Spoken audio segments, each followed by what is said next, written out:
Hey, good evening, YouTube subscribers and other people.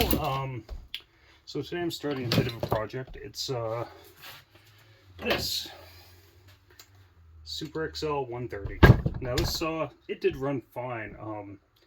It has the blue Prestolite coil. I baked it when I got the saw. It did not have any spark, and it worked. Now it works intermittently. It'll start and then die. And it could be a fuel issue. I tried 2 carbs on it though. So I'm thinking, either way, the blue Prestolite coils, like this, they're problematic at best. Sometimes they're fine, and they really are, but when it comes down to it, there are better options out there. And I'm going to show you if I can get the spark plug out. Okay. First I want to do a compression test on this thing. It seems like it has great compression, but I just want to actually get a reading from it. There, that's a CJ8. It's actually the correct spark plug. Okay, so I'll check for spark first with the Prestolite, because I just want to see what color the spark is, if it's bright blue or if it's like shitty. Those are the options, bright blue or shitty. See, it doesn't look bad. That might not be the issue at all, but either way, this is going to be an educational video, so yeah, that's what's like. Could just be it needs a new fuel filter too, but still, like I said, this video is about education, how to convert one to a better coil. First, I just want to do a compression test, because I can't remember how healthy this saw is.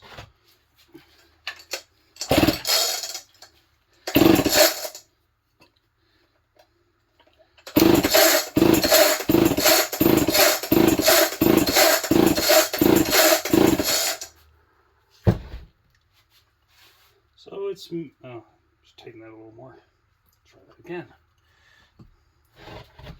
Seems more like 100 than 150, which is showing. So okay, it's got 100 and just over 150 psi compression, which isn't bad. It's not great. Can't remember what the piston looks like in this guy. So let's pop that and take a look at the piston, shall we?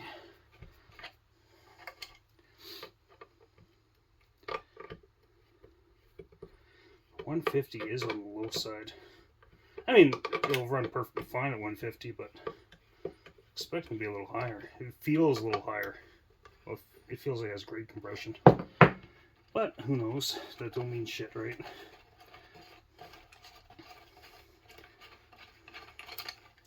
Oh, there's fuel. So much fuel in here and oil. Oh, that's one of those. There's a lot of fuel and oil in here, so I think it might be the spark, because I've tried 2 different carbs on here and same results. So I think once the coil starts to get a little warm, she actually dies. Maybe, maybe not. Okay, bring you guys in for a look at the piston on this thing. Let's zoom in.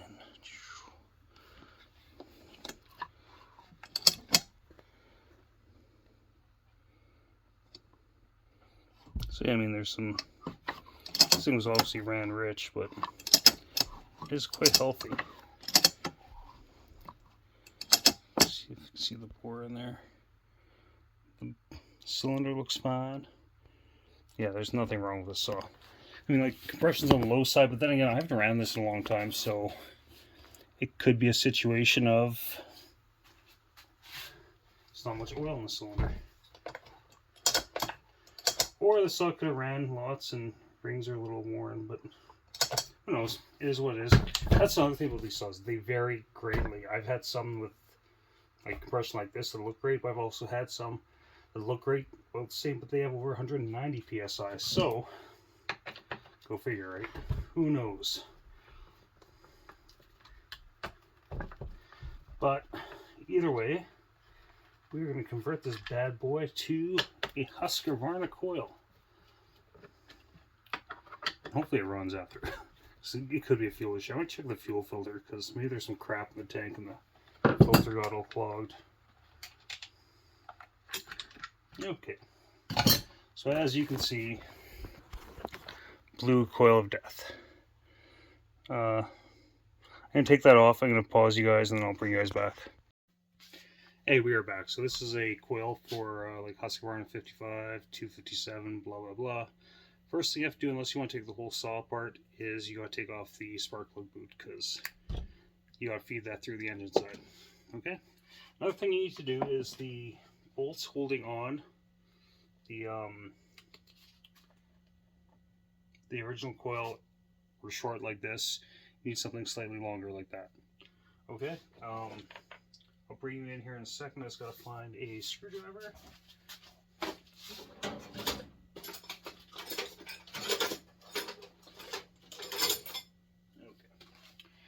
Flip you guys around here. So the original coil mounted right there and down there.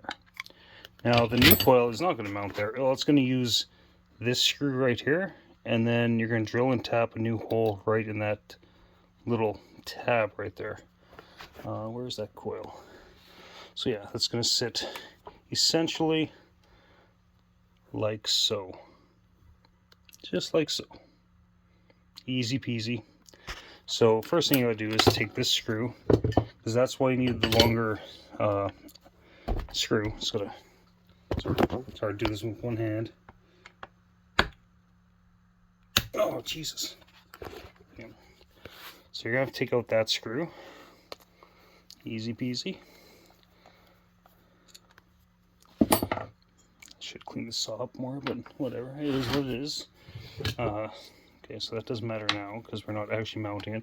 So put this in place. Grab your longer screw. Find the hole. That's important. So cinch that guy down. Just half-ass tighten it down. Okay, I just have to reposition this. So now that you have that in, I always use Post-it notes to flywheel gap. I use 2 3M Post-it notes. I have a surplus of Post-it notes because one year someone asked me what I want for Christmas. I really didn't want anything, so I just said, oh, give me Post-it notes. And damn, did that backfire. So, okay, still the magnets engage. It's got a nice gap there. So now that's where you're going to want to drill and tap. Now I'm just going to go right in there and make a hole. Yeah, just like that.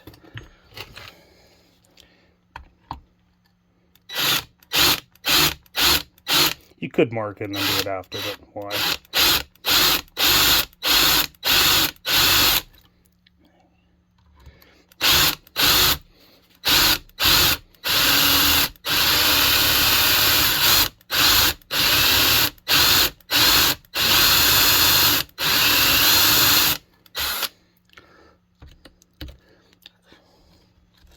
Well, I'm actually going to pop this out now because it'll make the tapping part easier.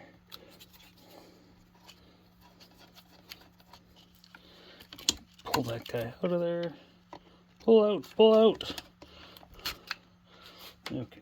As you can see, that hole is really close to the edge of that tab, but that is fine. There's no harm going to come out of that. Don't drill into the cylinder. That's important as well. Okay, now so what I'm using, I'm going to use a 632 machine screw. So I got a 632 tap right here. Oh, just easy peasy. I'm doing this with a drill because we are just going through steel. If I was going through stainless, I would probably get some lube.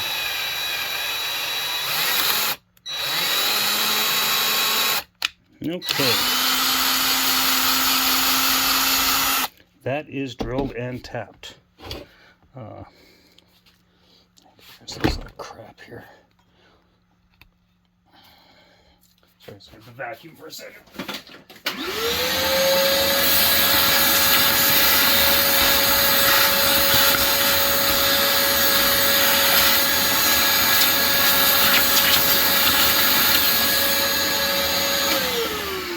Okay, so now put your coil.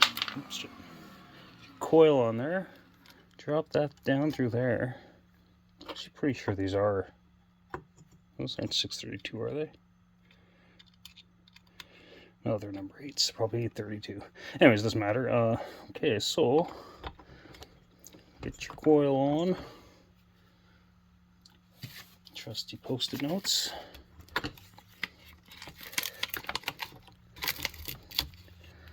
your top screw in and shake it all about.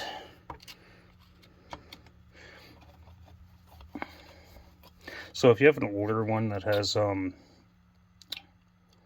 points, this won't work without making a bracket because it won't have this piece right here. Well, if you have one of the points coils or the electronic ignition coils, they look like this, and they mount right to the cylinder. So in that case, this will not work. Okay, so where are my 624 screw? Hope that's not too long. That would suck, wouldn't it?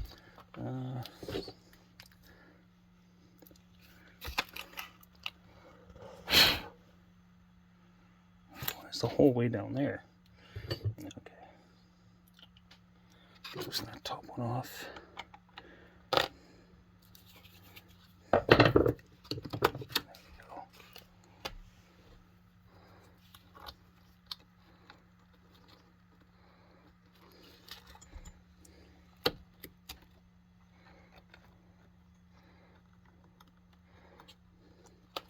Okay, now we find a fine Robertson screwdriver. This is a smaller screw. I might have to shorten the screw even. We'll see. We'll see how she goes.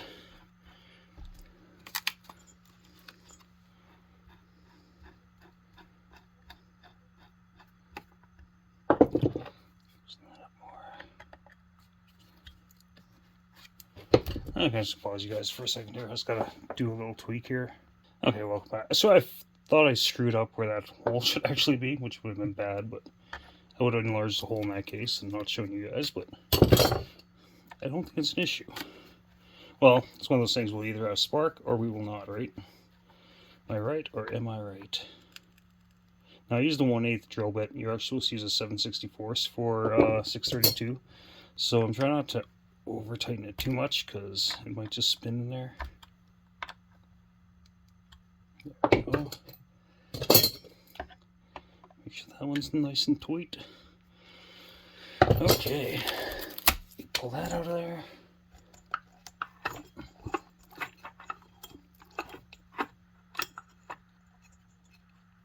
Yeah, I gotta do this adjustment here that's kind of tapping on that one little corner there.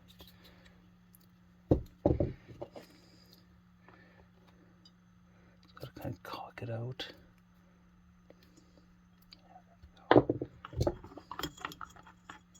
That should be good right there.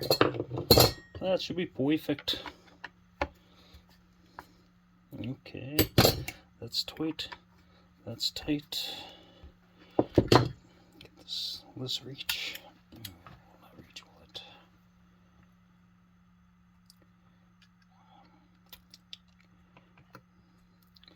There's the one that came with it, but I don't want to use that one. This thing's just so stiff. Yeah. Pause you guys here for a sec. So I'm gonna go without a kill switch for now because I gotta make one, which isn't a big deal. But just for the video today, we're not gonna worry about it. So we'll get the cover back on. I'm gonna check for spark. I won't look like an asshole if there's no spark.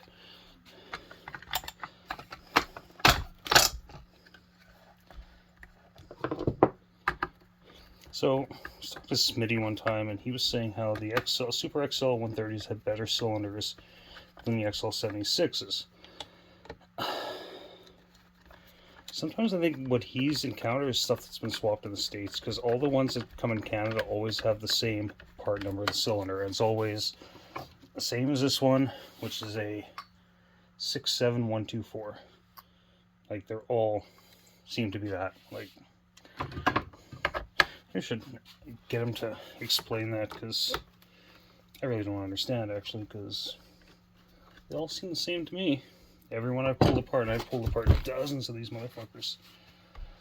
Okay.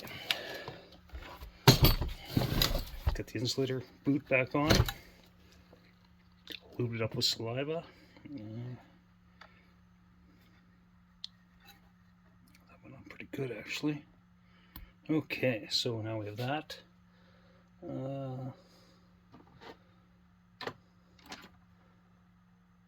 hell did I do with the spark plug? There it is. There's the spark plug that was on here. Okay, so now see if I can set you guys up to. I'm not going to be starting this today because it's warm outside, there's families outside, and I don't want to be a total douchebag asshole. Not today, anyways. Other days, sure. So I got the little crappy tripod stuck in the vise there. Let's see if we can see some spark, hopefully. Like I said, otherwise I'll just look like an asshole. I wasted everybody's time. This tripod sucks. I gotta get a proper tripod. It's on my wish list. Okay, let's see if there's spark. Oh, yeah, look at that spark.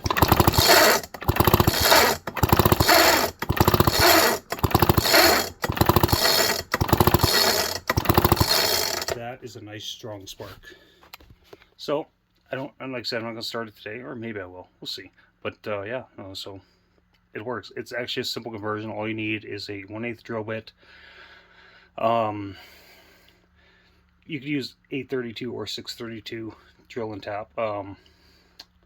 Either will work. I think the stock bolts are actually 832, so you can probably get one that matches. I don't know. That's all up to you. But yeah, so it works. It'll go start this thing up. We'll see. See you in a bit.